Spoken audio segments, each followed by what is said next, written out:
नमस्कार दोस्तों, हमारे चैनल में आप सभी का स्वागत है।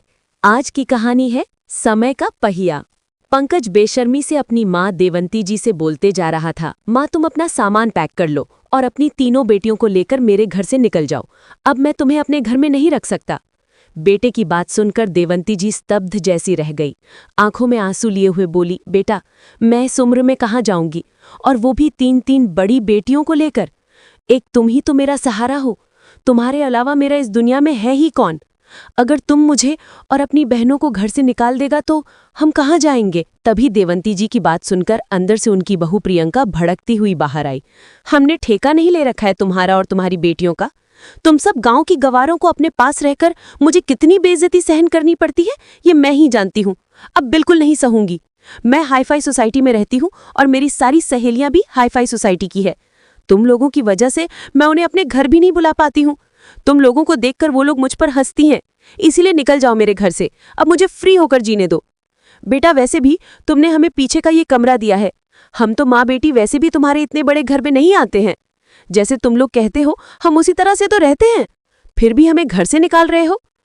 फिर देवंती जी अपने बेटे की तरफ देखते हुए बोली, बेटा तुम्हारे बाबूजी के जाने के बाद एक तुम लोग ही तो अपनी बहनों का सहारा हो।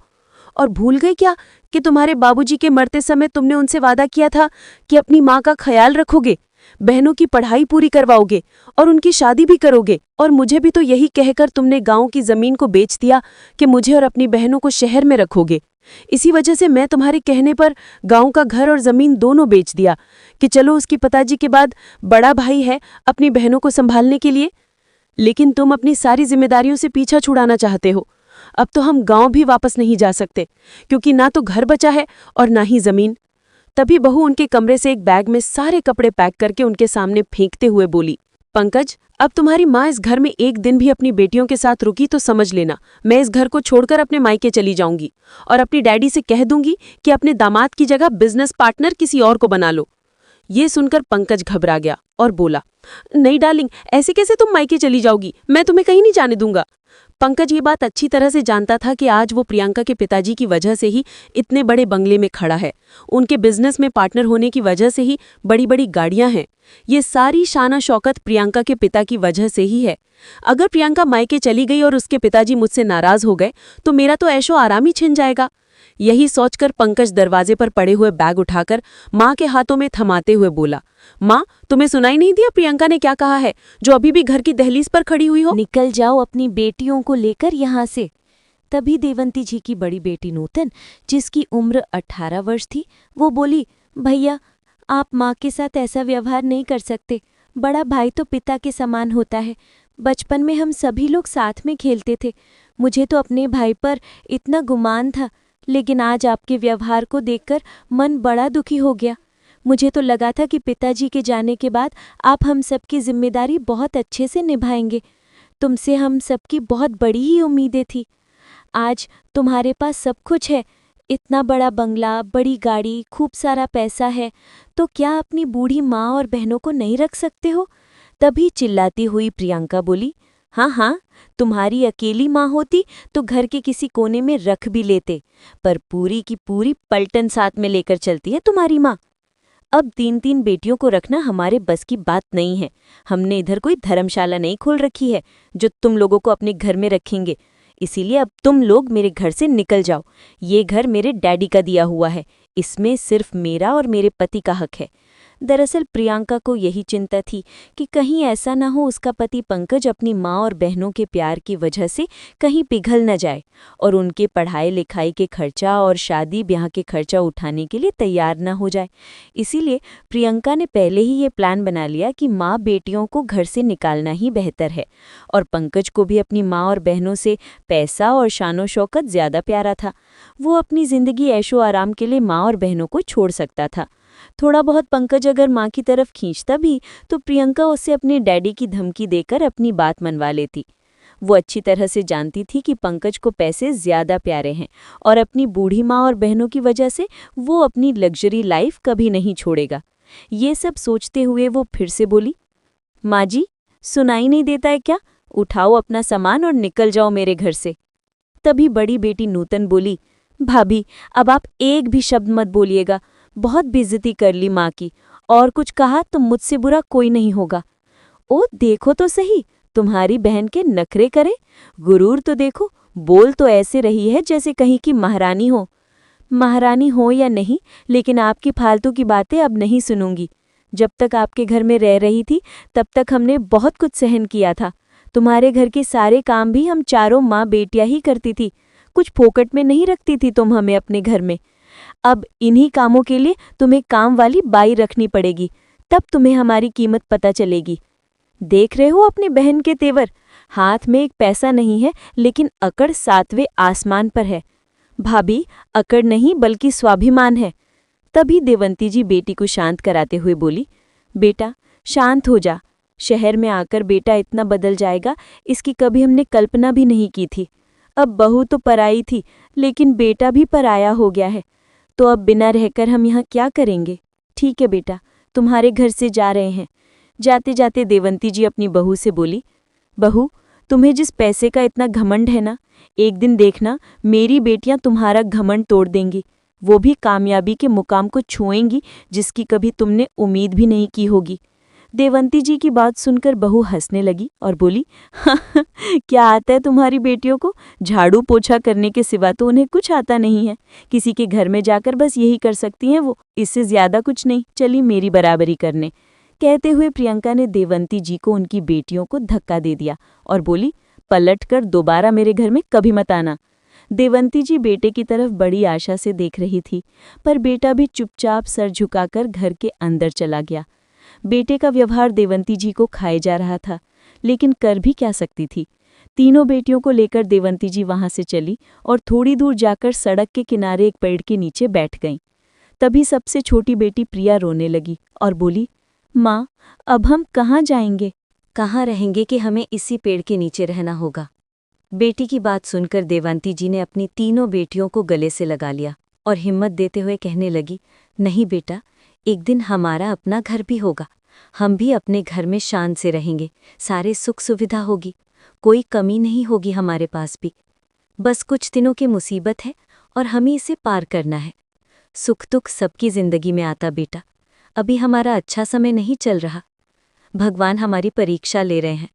तभी तो 5 महीने पहले तुम्हारे पिताजी हमें छोड़कर चले गए और अब तुम्हारे भैया ने भी हमें छोड़ दिया।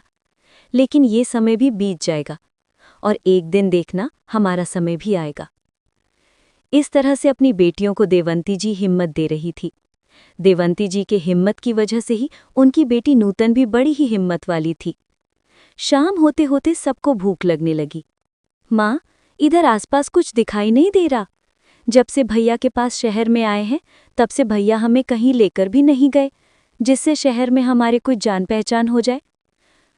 पास में ही किसी मंदिर की घंटी की आवाज आ रही है। चलो उधर ही चलते हैं, हो सकता है उधर हमें कुछ खाने को मिल जाए। देवंती जी अपनी बेटियों को लेकर मंदिर की तरफ चल पड़ी। देखा तो मंदिर में भगवान की दया से भंडारा हो रहा था। देवंती जी बेटियों के साथ भंडारे का भोजन करने लगी और भगवान का लाख लाख शुक्र करने लगी कि आज तो मुझे तुम्हारे ऊपर भरोसा हो गया है, तो किसी को भी भूखे नहीं सोने दे सकता। एक आध दिन तो देवंती जी के मंदिर में ही वहां का प्रसाद खाकर निकल गया, लेकिन फिर वो अपनी बेटियों से बोली कि बेटा, हम इस तरह से ज्यादा दिन तक नहीं रह सकते, हमें कुछ तो करना पड़ेगा, अपने लिए कुछ काम ढूंढना होगा, तभी हम पैसे कमा पाएंगे और अपने लिए एक छत ले पाएंगे और मेहनत से ही 2 वक्त का खाना खा पाएंगे। माँ, लेकिन हमारे हाथ में तो एक पैसा भी नहीं है और बिना पैसे के हम कुछ नहीं कर पाएंगे, तो बड़ी बेटी नूतन ने कहा। तो देवंती जी ने अपने कानों के छोटे छोटे कुंडल को उतारते हुए नूतन को देते हुए रख दिए और बोली कि बेटा, हमें सोने के कुंडल को बेच देंगे। पर माँ, हमें तो पता भी नहीं है कि हम इनको कहाँ बेचेंगे। तभी मंदिर की सीढ़ियों से उतरते हुए एक सेठ सेठानी उन्हें दिखाई दिए। देवंती जी उनके पास गई और हाथ जोड़कर बोली, आप मुझे बड़े ही धनी व्यक्ति लग रहे हैं, मुझे पैसों की बहुत ज़रूरत है। आप मेरे सोने के कुंडल ले लीजिए, खरे सोने के हैं, चाहे तो आप इनको चेक भी करवा सकते हैं और इसके बदले में जितनी भी कीमत आपको ठीक लगे वो मुझे दे देना, क्योंकि मुझे पैसों की बहुत ज़रूरत है। वो सेठ सेठानी बहुत ही भले लोग थे। वो कहने लगे, तुम कुंडल क्यों बेच रही हो? बस कुछ मजबूरी है साहब। 3 बेटियों की जिम्मेदारी है, इसीलिए बेचने पड़ रहे हैं। इतना कहते कहते देवंती जी की आंखों में आंसू भर आए। कहाँ हैं तुम्हारी बेटियां? सेठानी ने पूछा तो देवंती जी ने सीढ़ियों पर बैठी हुई अपनी 3 बेटियों की तरफ इशारा किया। सेठ जी पूछने लगे कि तुम इन पैसों से क्या करोगी? इससे तो कुछ दिनों का ही खर्चा चलेगा। मैं सब्जी का ठेला खरीद लूंगी और अपनी बेटियों के साथ सब्जी बेचूंगी। सेठ सेठानी देवंती जी की मजबूरी को बहुत अच्छी तरह से समझ रहे थे। बेचारी 3 बेटियों को लेकर कहाँ जाएगी? वो कुंडल खरीदने के लिए तैयार हो गए और उसके बदले में उन्हें 10,000 रुपये दे दिए। 2 दिन बाद सेठ सेठानी फिर से मंदिर आए तो देखते हैं कि देवंती जी ने मंदिर के पास ही एक सब्जी का ठेला लगाया हुआ है, जिस पर सभी ताज़ी सब्जियां रखी थीं। अपनी बेटियों के साथ सब्जियां बेच रही थीं। देवंती जी की ईमानदारी को देखकर सेठ सेठानी उनके पास गए। उन्हें देखते ही देवंती जी बोली, अरे साहब, बताओ आपको क्या सब्जी चाहिए? आपने हमारे ऊपर इतने एहसान किए हैं, हम आपको ऐसे ही सब्जी दे देंगे। नहीं नहीं, हम सब्जी लेने नहीं आए हैं, बल्कि तुमसे कुछ कहने आए हैं। अगर तुम बुरा ना मानो तो अपनी बेटियों के साथ मेरे घर में जाकर रह सकती हो। दरअसल हम दोनों पति पत्नी बहुत बड़े घर में अकेले रहते हैं। हमारी कोई संतान भी नहीं है। शादी को पूरे 30 वर्ष हो गए हैं। खाली घर काटने को दौड़ता है। घर में पैसों की कोई कमी नहीं है, लेकिन घर में ना तो कोई बात करने वाला है और ना ही कोई अपना है।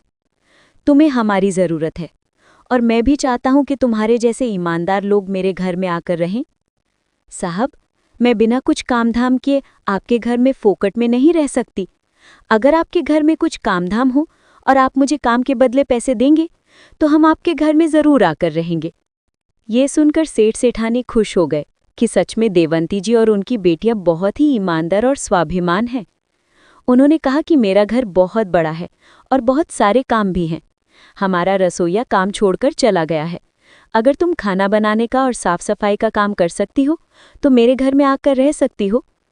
बहुत सोच विचार करने के बाद देवंती जी अपनी बेटियों से सलाह मशवरा करने लगी तो उनकी बेटी नूतन बोली कि माँ, हमें काम भी मिल रहा है और रहने के लिए छत भी मिल रही है, तो अच्छा है कि हम सेठ जी के घर चलते हैं। बेटियों से बात करके देवंती जी ने सेठ जी से बोल दिया कि ठीक है सेठ जी, आज तो नहीं आ पाएंगे, कल से हम आपके घर आ जाएंगे। आप बता देना हमें कहाँ आना है। ठीक है, हम आपको कल खुद ही लेने आ जाएंगे। इतना कहकर सेठ सेठानी अपने घर के लिए चले गए। उनके जाते ही देवंती जी के बेटे बहू मंदिर में आए। तभी उसकी नज़र देवंती जी और उसके ठेले पर गई। सब्जी बेचते देखा। पहले तो उनकी बहू प्रियंका ठहाका लगाकर हंसने लगी, फिर कहने लगी, मैंने कहा था ना तुम माँ बेटी की यही औकात है, या तो किसी के घर में झाड़ू पोछा करोगी या बर्तन धोबोगी, लेकिन मुझे ये उम्मीद नहीं थी कि तुम्हें सड़कों पर सब्जी बेचनी पड़ेगी। और क्या तुम्हें यही शहर मिला था सब्जी बेचने के लिए? कुछ तो मेरे बारे में सोच लिया होता, लेकिन तुम दोनों ने हमें कहीं का नहीं छोड़ा, हमारा सब कुछ ले लिया। लेकिन एक दिन हमारा समय ज़रूर बदलेगा। जितना आज तुम मेरा और मेरी बेटियों का मजाक बना रहे हो ना, एक दिन देखना तुम्हारी बराबरी में मेरी बेटियां खड़ी होकर दिखाएगी। तभी बहू फिर से हंसते हुए कहने लगी, क्यों मजाक करती हो बुढ़िया? सब्जी का ठेला लगाकर तुम्हारी बेटियां मेरी बराबरी करेगी। हटाओ यहाँ से सब्जी का ठेला। कहते हुए बहू ने सारी सब्जी वहां फेंक दी।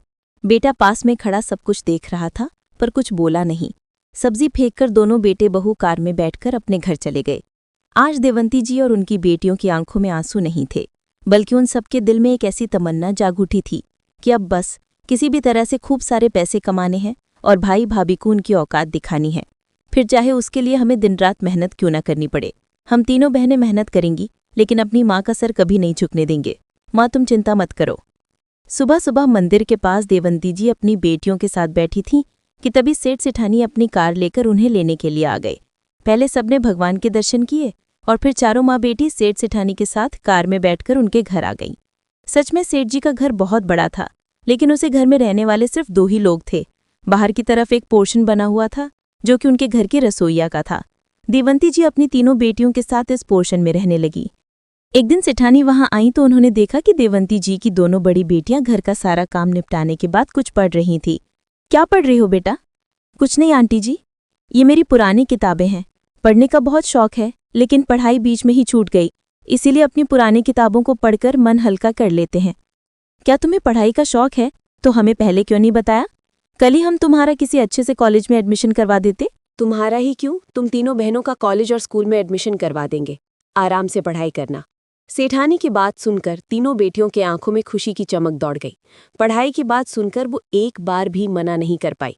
जल्दी सेठ और सेठानी ने उनका एडमिशन करवा दिया। घर के सारे कामधाम करने के बाद देवंती जी की तीनों बेटियां मन लगाकर पढ़ाई करती। नूतन का LLB करने का सपना था और जल्द ही उसने अपने इस सपने को पूरा कर दिखाया। दूसरे नंबर की बेटी प्राची भी पुलिस विभाग में एक अफसर बन गई और सबसे छोटी बेटी प्रिया अभी UPSC की तैयारी कर रही थी। इसी तरह 8 साल बीत गए। इन 8 सालों में देवंती जी की जिंदगी में खुशियों की लहर दौड़ गई थी और उधर उनके बेटे और बहू की जिंदगी में बहुत कुछ बदल गया था। उनकी बहू के पिताजी इसके बिजनेस में उनका बेटा पंकज पार्टनर था।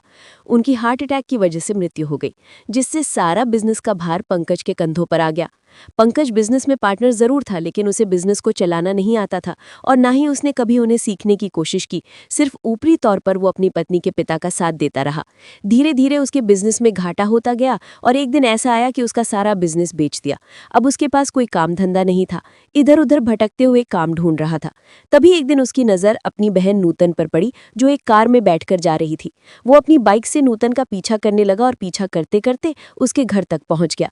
नूतन कार से उतरकर अपने घर के अंदर चली गई, पर उसका भाई पंकज वहीं खड़ा उसके घर को देखता ही रह गया और दबे पांव वापस अपने घर चला गया।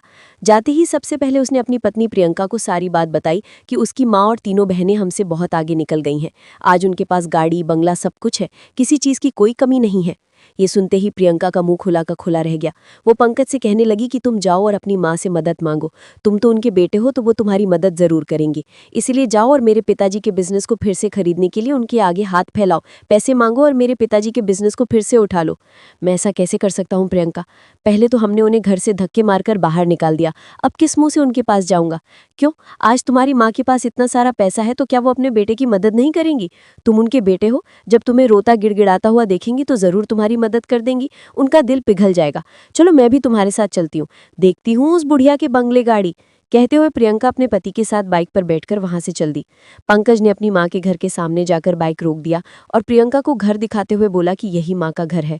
इतना बड़ा घर और गाड़ी देखकर प्रियंका कहने लगी कि उमेश सब्जी बेचने वाली बुढ़िया ने इतना बड़ा घर कैसे खरीद लिया? जरूर इन लोगों की किसी ने मदद की होगी, वरना इन लोगों के पास तो खाने के लिए भी लाले पड़ गए थे। तभी पंकज बोला कि अब अंदर भी चलोगी या यहीं पर खड़ी होकर इस घर को ही देखते रहोगी? हाँ चलते हैं, लेकिन क्या बोलना है इस बात का ध्यान रखना, अगर झूठे आंसू बहाने पड़े तो वो भी बहा देना। कहते हुए दोनों पति पत्नी मुस्कुराते हुए घर की डोरबेल बजाई तो अंदर से देवंती जी ने आकर दरवाजा खोला। अपने सामने देवंती जी को देखकर बेटे और बहू दोनों के चेहरे की हवाइयां उड़ गईं, क्योंकि देवंती जी जब उनके पास रहती थी तो एकदम से दुबली पतली थी और सूती सी साड़ी पहने रखती थी, लेकिन आज उन्होंने सिल्क की महंगी साड़ी पहन रखी थी और शरीर से भी हट्टी कट्टी लग रही थी। गले में मोटे से सोने की चेन पहन रखी थी, हाथों में घड़ी बांधी थी। बेटी बहू को देखते ही देवंती जी ने कहा कि बोलो कैसे आना हुआ? तभी दोनों बेटे बहू देवंती जी के पैरों में गिरकर गिड़गिड़ाते हुए कहने लगे, प्लीज माँ जी हमें माफ कर दो, हमसे बहुत बड़ी गलती हो गई, हमने आपके साथ अच्छा नहीं किया। घड़ियाली आंसू निकालते हुए प्रियंका बोली, हाँ माँ जी माफ कर दो अपने बेटे बहू को, देखो कितने परेशान हैं हम लोग। तभी अंदर से आते हुए नूतन ने कहा, अच्छा भाभी, जब आप लोगों ने हमें घर से धक्के मारकर बाहर निकाला था तब हम भी तो परेशान ही थे। आपने एक बार भी ये नहीं सोचा कि हम लोग कहाँ जाएंगे, क्या खाएंगे? तुम्हें तो अपने पैसों का बहुत घमंड था, आज कहाँ गया वो तुम्हारा पैसा और घमंड, जो हमारे सामने हाथ जोड़कर पैसों के लिए गिड़गिड़ा रही हो? तभी देवंती जी कहने लगी, क्यों बेटा, जब तुमने हमको घर से निकाला था तब मैंने कहा था ना कि समय किसी का एक जैसा नहीं रहता। एक दिन मेरी बेटियां तुम्हारे बराबर से खड़ी होकर दिखाएंगी। और आज देखो, मेरी तीनों बेटियां तुमसे बहुत आगे निकल गई हैं। तुम्हें अपने पैसों का और अपने स्टेटस का बहुत ज्यादा घमंड था, तो देखो आज पूरे शहर में मेरी बेटियों के चर्चे हैं। जब लोग कहते हैं कि देखो देवंती जी की एक बेटी वकील बन गई, एक पुलिस अफसर में लग गई और एक UPSC की तैयारी कर रही है, तो मेरा सीना गर्व से चौड़ा हो जाता है। मेरी बेटियां मेरी शान है। ये सुनकर प्रियंका आंख बबूला होते हुए बोली, अच्छा बुढ़िया, तभी तेरे अंदर इतना घमंड आ गया। पर देखना, आगे कुछ बोलती इससे पहले ही पंकज ने उसको रोक दिया और देवंती जी से कहने लगा, माँ वो तीनों आपकी बेटियां हैं, तो मैं भी तो आपका बेटा हूं। आज आपके बेटे को आपकी जरूरत है, तो क्या आप मदद नहीं करोगी? कैसी मदद? कौन सी मदद? तुम्हारे जैसे बेटे होने से तो अच्छा होता कि मुझे एक बेटी और हो जाती। मुझे नहीं चाहिए था तुम्हारे जैसा स्वार्थी और लालची बेटा, जिसे पैसों के आगे कुछ दिखाई नहीं देता। तुमने कभी बेटा होने का फर्ज नहीं निभाया और मुझे बेटे का ज्ञान दे रहे हो। मैं तुम्हारे लिए कितना कुछ किया, इसकी लिस्ट अगर निकाल कर दे दूं तो गिनतियां करते रह जाओगे। एक माँ का सब्जी बेचना भी तुम्हें गवारा नहीं लगा? कभी यह चिंता नहीं की कि माँ को घर से निकाल दिया तो क्या खाएगी? बाहर 3-3 बेटियों को लेकर अनजान शहर में कहाँ जाएगी? इसीलिए मुझसे अब किसी तरह की उम्मीद मत रखना। फिर बहू की तरफ देखते हुए बोली, बहू, भगवान के नीचे रहकर पैसों का घमंड कभी मत करना, क्योंकि घमंड किसी का नहीं चलता है। पैसा तो हाथ का मैल है, आज है कल नहीं है। कहकर देवंती जी ने दरवाजा मुंह पर ही बंद कर दिया और बेटे बहू अपना सा मुंह लेकर वहां से चले गए। तो दोस्तों, आपको ये कहानी कैसी लगी कमेंट करके ज़रूर बताइएगा। कहानी अच्छी लगी हो तो वीडियो को लाइक करें, चैनल को सब्सक्राइब करके बेल आइकॉन घंटी ज़रूर दबा लें